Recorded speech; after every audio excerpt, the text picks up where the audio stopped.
व्लॉग्समध्ये तुमचं खूप खूप स्वागत. आत्ता आम्ही गाडीत आहोत. आम्ही निघालो एका जर्नीला, म्हणजे आम्ही चाललोय गोव्याला. आणि आधी देखील आमच्या सोबत आहे या वेळेला. लास्ट टाइम जर तुम्ही माझा व्हिडिओ बघितला असेल तर आम्ही दोघं जणच गेलो होतो, पण ह्या वेळेला आधीची एक्झाम झाल्यामुळे आधी देखील आहे.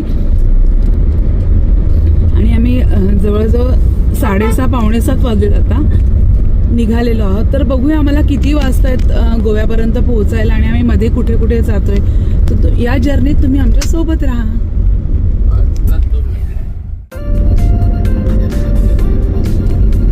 7 वाजून गेलेत तरी पण मस्त धुकं पडलेलं आहे बाहेर.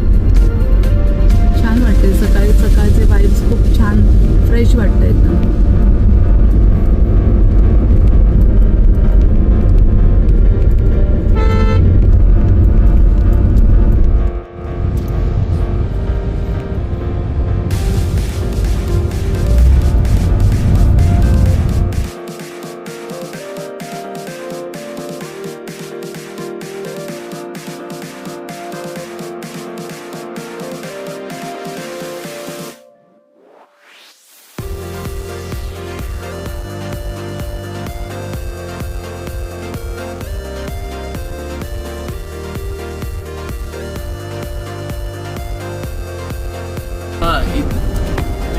थांबवली तर गाडी.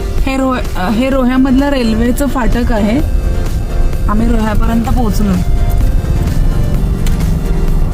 रस्ते खूप खराब आहेत त्यामुळे खूप वेळ झालाय. आता जस्ट आम्ही रोह्याला पोहोचलोय आणि आता वाजले 8 वाजलेले आहेत. खराब रस्त्यामुळे एवढा वेळ गेलाय. कारण रोह्या साळापासून रोह्यापर्यंत रस्त्याचं काम चालू आहे म्हणून आम्ही दुसऱ्या रस्त्याने आलो. तरी पण तो रस्ता थोडा घाटांचा वळणांचा होता त्यामुळे आम्हाला बराच वेळ गेला. अशी आम्ही रोह्याला आलो. रोहा आत्ता उठलेला आहे ऑफिसला. शाळांना मुलं मोठी माणसं निघाली.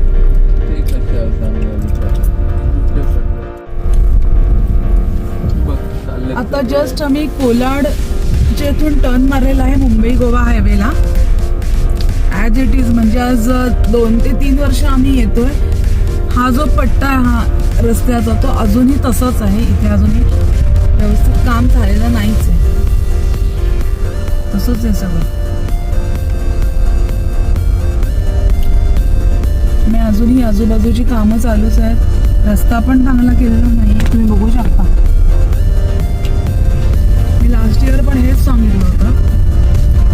सगळी कामं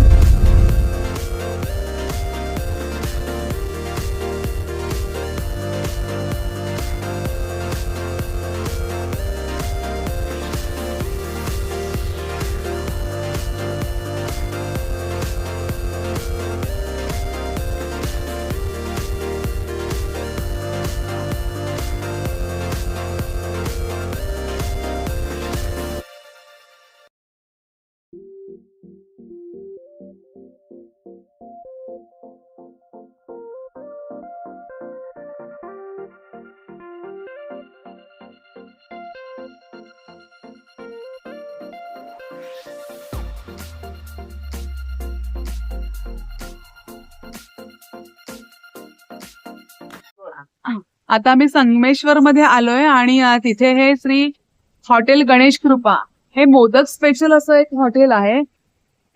त्या हॉटेलचं नाव आहे गणेश कृपा आणि तिथे स्पेशालिटी आहे मोदक. आणि हे मोदक आपले उकडीचे नसून हे नारळाच्या चवापासून केलेले मोदक आहेत. कलरफुल असे मोदक त्यांच्याकडे मिळतात. तुम्ही बघू शकता. मोदक स्पेशल असं हे हॉटेल आहे.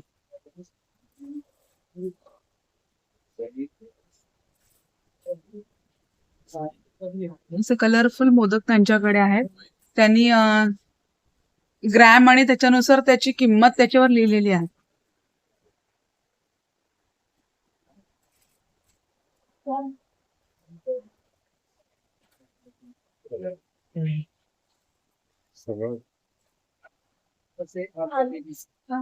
हे काय ताई?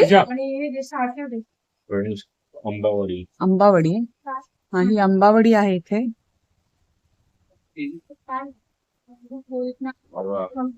आवळा कॅन्डी आहे इथे. पिठं आहे इथे. घावणाचं थालीपीठाचं पीठ आहे. सीताफळ वडी.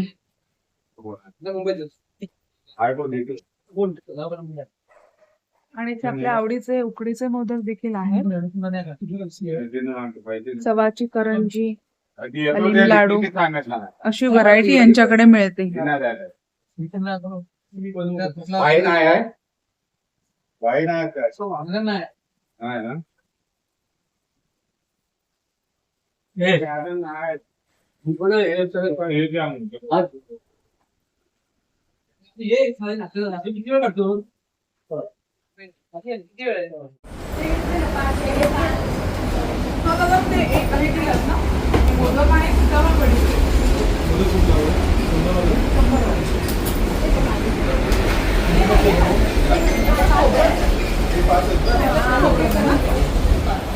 आणि काजूकतली कशी? खोबऱ्याचं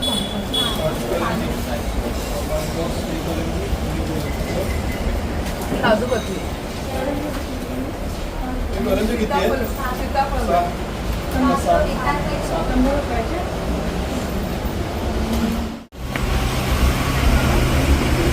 या दुकानातून मी ही आंबावडी घेते थोडी टेस्टला.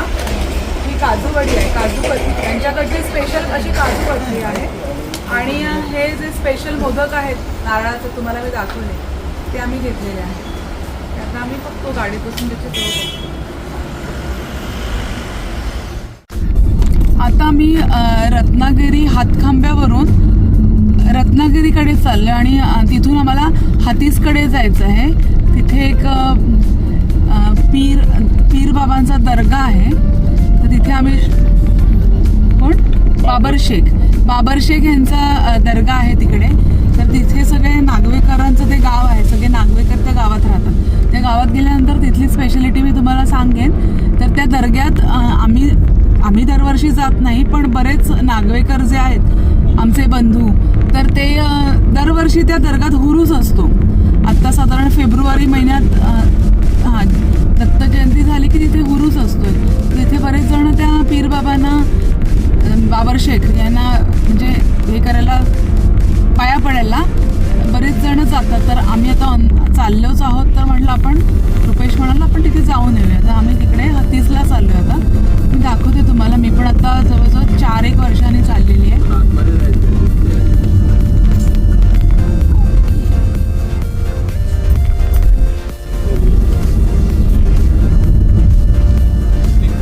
दुकानात राहायला लगेच गोव्याला युनिकॉर्न.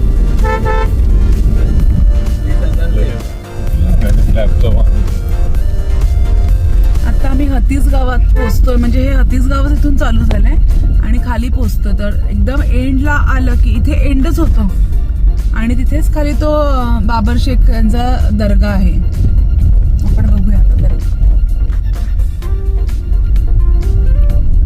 रस्ता इकडे थोडा खराब आहे आतमध्ये.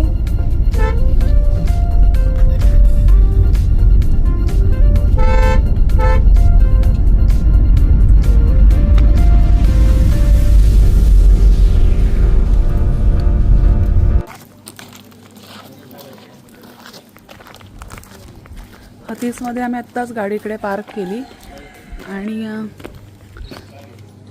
हतीसमध्ये आलोय.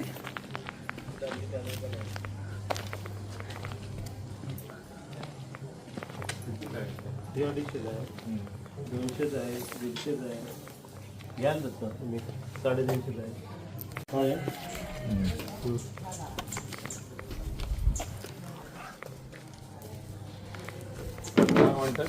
आहे. बघ मी जेवण येते ना, थांबवलंय तिकडे. मी खाली जायचं, ती लाईन उतरूक लागणार आहे. ती येणार आहे लाईन उतरू. शेवण आपल्या येताना द्यायचं ना पैसे. कोण लाईन हे करून घेत आहे.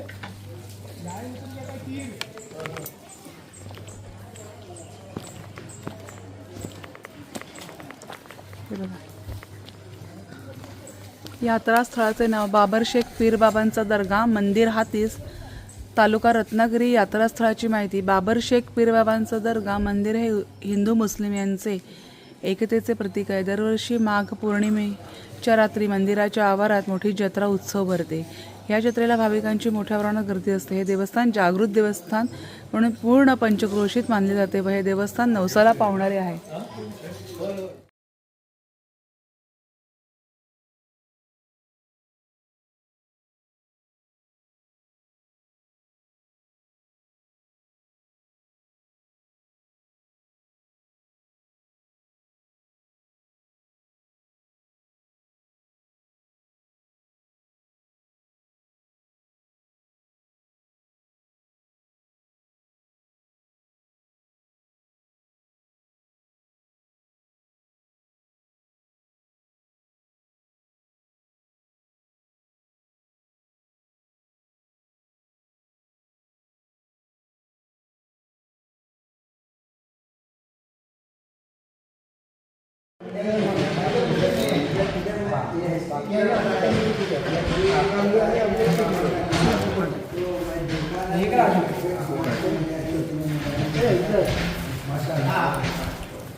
चालेल ना,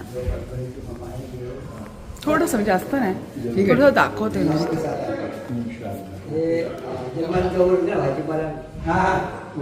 एक दिन नहीं तो इधर उसी दिन क्या बात है.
रुपेश चंद्रकांत नागवेकर.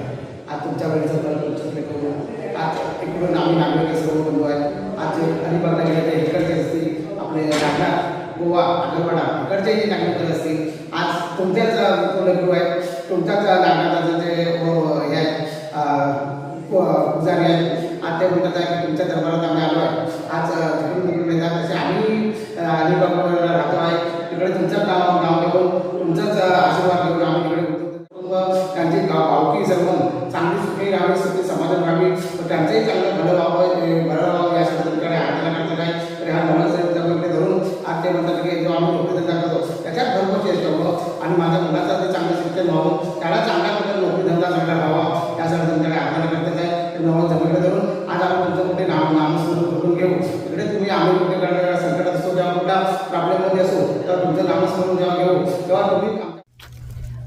इथे पुढेच म्हणजे हातीसमध्येच बाबर शेख यांचा दर्गा समोर राहिला आणि त्याच्या समोरच्या साईडला देवी सुद्धा आहे, जुगाई देवी आहे. बैरी जुगाई तुम्ही नाव ऐकलं असेल ना, तर इथे ही जुगाई आहे ना. बैरी जुगाई दोन्ही आहेत. अच्छा, बैरी जुगाई दोन्ही देव्या इथे आहे. तर त्या देवीची पण ओटी भरायला आम्ही चाललोय. म्हणजे ह्याच्यापूर्वी देखील आम्ही एकदा येऊन इथे ओटी भरलेली आहे, पण आता पुन्हा एकदा आम्ही जाऊन देवीचं दर्शन घेऊन येतोय. म्हणजे इथपर्यंत आलोय तर ओटी भरणार आहोत. आता आपण बघूया ही देवी कुठे आणि जायचा रस्ता पण तुम्ही बघा, खूप छान आहे. आधी पुढे गेलाय, आम्ही चाललोय मागून. इथे आमचेच सगळे नागवेकर मंडळी पुरुष राहतात. हे तुम्ही आजूबाजूला जे ग्राउंड बघताय ना, ऍक्च्युली शेती असते, पण आता माघ महिन्यात इथे जो म्हणतात ना पौर्णिमेला हुरूस भरतो, म्हणजे यात्रा असते बाबर शेख यांची, तेव्हा इकडे मोठा कार्यक्रम असतो. बरीच म्हणजे नागवेकर मंडळीच हे पूर्ण पटांगण भरून जातं. अच्छा, तर हे मी आलेली नाही उरसाला, पण मला माहिती आहे हे लोक आलेली आहेत उरसाला. तर हे जे ग्राउंड आहे ना, माणसाने भरतं ना. हा, म्हणजे इथे भरपूर पब्लिक भरपूर येतात, लांबून लांबून लोक उरसासाठी खास येतात. तिथे काहीतरी वेगळे वेगळे खेळ, काय वेगवेगळे हे केले जातात. खेळपेक्षा काय म्हणतात त्याला, म्हणजे ते अंगात येतात, बाबर शेख अंगात येतात. हा, तर त्याचा तो कार्यक्रम बघण्यासाठी खास मंडळी दुरून दुरून इकडे येतात रत्नागिरीमध्ये. आणि नवस असतात. हा, कोणाचे नवस असतात. तुम्हाला ही जी माहिती दिली आहे की हे आहे बाबर शेख, हे नवसाला पावणारं देवस्थान आहे, त्यामुळे बऱ्याच लोकांना याचे अनुभव देखील आलेले आहेत. त्यामुळे बरीच लोक दुरून दुरून इथे दर्शनासाठी येतात. हा बघा.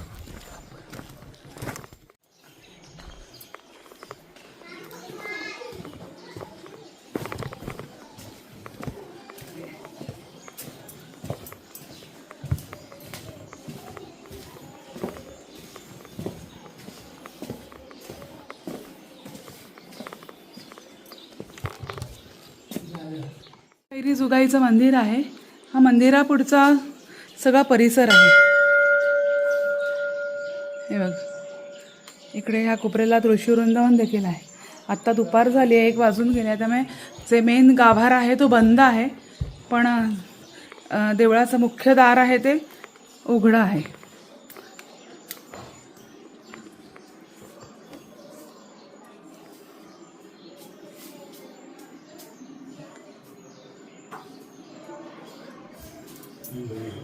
ही जुगाई आहे, बैरी.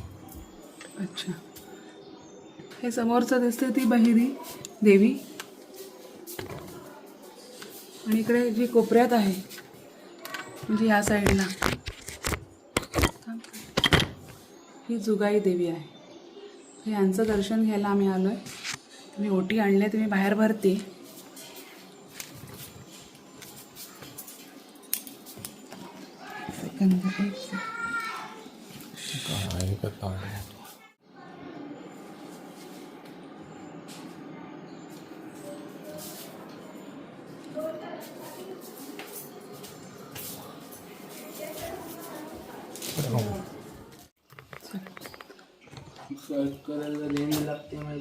असा मंदिराचा परिसर आहे. देवीची ओटी भरून देवीला नमस्कार करून आम्ही निघालोय.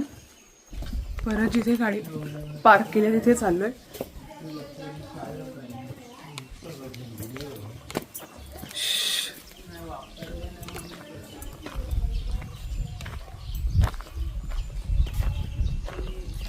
हे बघा, हे हातीस गाव आहे, तालुका रत्नागिरी, जिल्हा रत्नागिरी. इथली शाळा.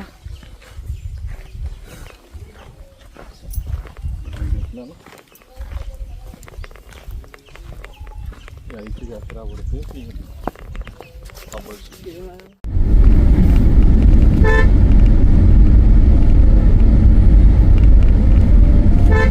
आम्ही हातीसवरून बाहेर पडलोय. तिकडे परत मागे येऊन तिथे दुसरा एक बायपास म्हणजे दुसरा रस्ता दाखवत होते हायवेला जाण्यासाठी. तर त्या रस्त्याला आम्ही वळलो. पूर्णपणे आम्ही जिथून आतमध्ये शिरलो तिथपर्यंत आम्ही मागे गेलेलो नाही आहोत, तर त्याच रस्त्याने पुढे चाललोय. तर हा रस्ता बहुतेक लांजाला वगैरे हायवेला जाऊन मिळेल. 27 किलोमीटर. तर 27 किलोमीटर आहे. तर बघू आता कसं. म्हणजे रस्ता तर खूप छान आहे, फक्त हा वळणांचा रस्ता आहे. किती वेळ लागतोय ते बघतो. 7-8 किलोमीटरचा हा रस्ता आहे. हो, आम्हाला काहीतरी नवीन एक्सप्लोर करावं लागतं. तुम्ही बघितलं असेल मागच्या वर्षीच्या व्हिडिओमध्ये आम्ही इकडे परशुराम लोटे चिपळूणला जाऊन आलो. यावेळेला आम्ही हातीसला आलो. रस्ता अजून कठीण करता येईल हे आम्ही पाहतो. 8 तासाची कशी 12 होती हे आमच्याकडून. कारण काय होतं, प्रत्येक वेळेला आम्ही म्हणतो जायचंय आणि येताना जाऊ, तर येताना जाऊ करताना ते राहून जाते ना, म्हणून तर आम्ही आतमध्ये शिरलो. आपण रुपेश्वरीला नाही, आता जातानाच जाऊन येऊ. म्हणजे ते झालं ते राहिलं तरी. त्यामुळे आधीचं म्हणणं होतं की आधीमध्ये कुठे जाऊया नको, डायरेक्ट गोवा जायचं, म्हणून तो मला मुद्दाहून बोलतोय की त्याचं म्हणणं की डायरेक्ट जायचं, तुम्ही आतमध्ये शिरता. आम्ही इथे पणजीच्या अलीकडे, चिपळूणच्या पण अलीकडे थांबलोय. मला माहीत नाही नाव काय आहे, पण हे मधुर किचन मस्त भोजनालय कोकणातील. मध्येच मला वाटलं पारंपरिक भोजनालय, चविष्ट मत्स्य थाळी, राजापूरला आलोय आम्ही, राजापूरला. तर इथे काका काय बोलले, ते म्हणाले छान आहे, तुम्हाला एवढ्या एरियात कुठेच मिळणार नाही, इथे एवढं छान आहे.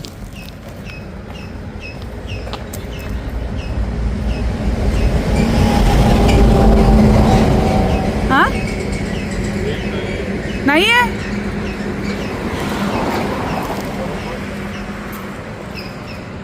तुम्ही लिहिलंय ना द्रौपदी थाळी, लिहिलंय ना.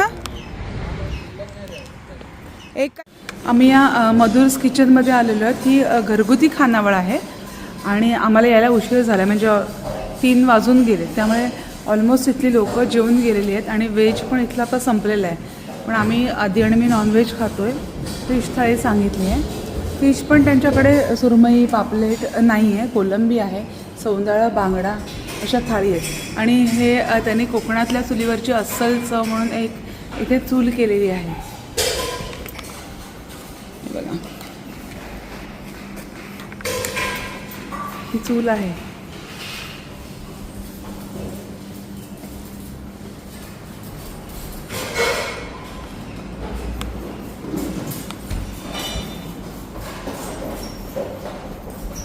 हे त्यांचं किचन आहे इथे.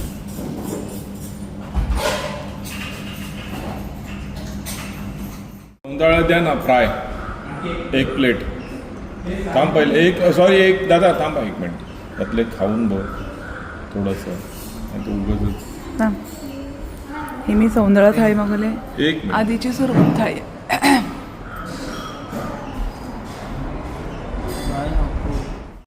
नको टाकू नका, काढला बाबा, छान आहे ना. बघतो. बोभाटे काजू का 650 रुपये किलो असं त्यांनी पाटी लावलेली आहे. पण तिथे वेगवेगळ्या प्रकारचे साईजचे काजू देखील अवेलेबल आहेत.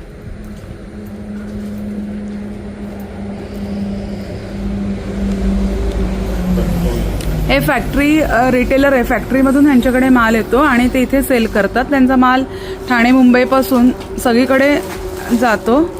तर आम्ही त्यांच्याकडून काजू घेतलेले आहेत. त्यांच्याकडे साईजमध्ये लहान मोठे असे वेगवेगळे काजू आहेत. खारवलेले काजू आहेत, बदाम आहेत, सगळे ड्रायफ्रुट्स त्यांच्याकडे आहेत.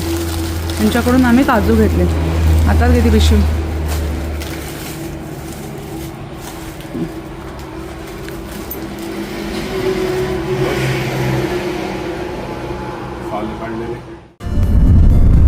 हे आहे सावंतवाडी. आता आम्ही सावंतवाडीला पोहोचलो आणि तिथून जिथे आम्ही रूम बुक केली, अजून रूम बुक केलं नाही, फक्त एन्क्वायरी केली. तिथपर्यंत पोहोचेपर्यंत अजून आम्हाला 1 तास तरी जाईल की आम्ही गोव्यात पोहोचू. निघून जवळजवळ आता आम्हाला 10 साडे 10 11 तास झाले. तर हे सावंतवाडी आहे. सावंतवाडीमध्ये आतमध्ये बहुतेक आम्ही शिरणार नाही आहोत, बाहेरच्या रोडनीच आम्ही पास होऊ. गोव्यातच आलोय आम्ही. पेडणेला जाणारा हा रस्ता आहे.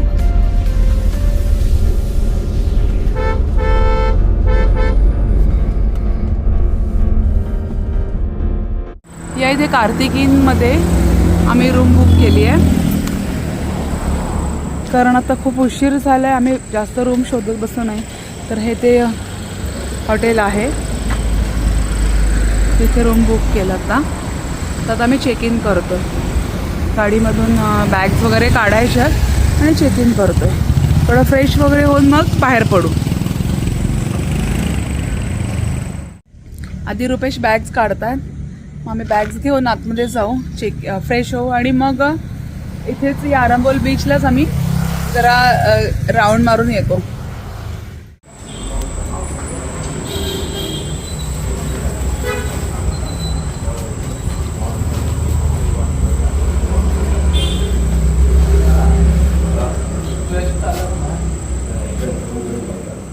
असं आहे आमचा रूम खरंच खूप मोठा पण होता आणि स्वच्छ देखील होतं, त्यामुळे रूम आम्हाला आवडला.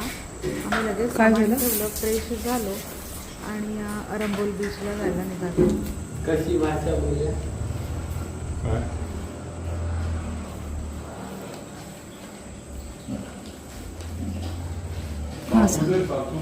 असा रूम आहे.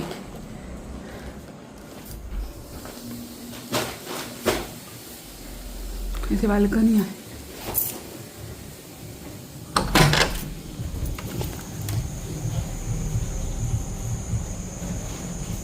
वाव.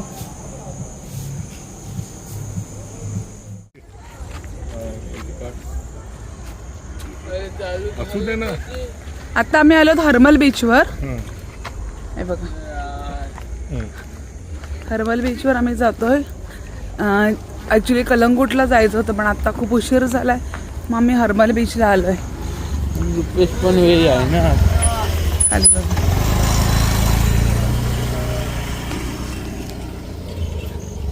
आधी रुपेश चालले. 9 o'clock.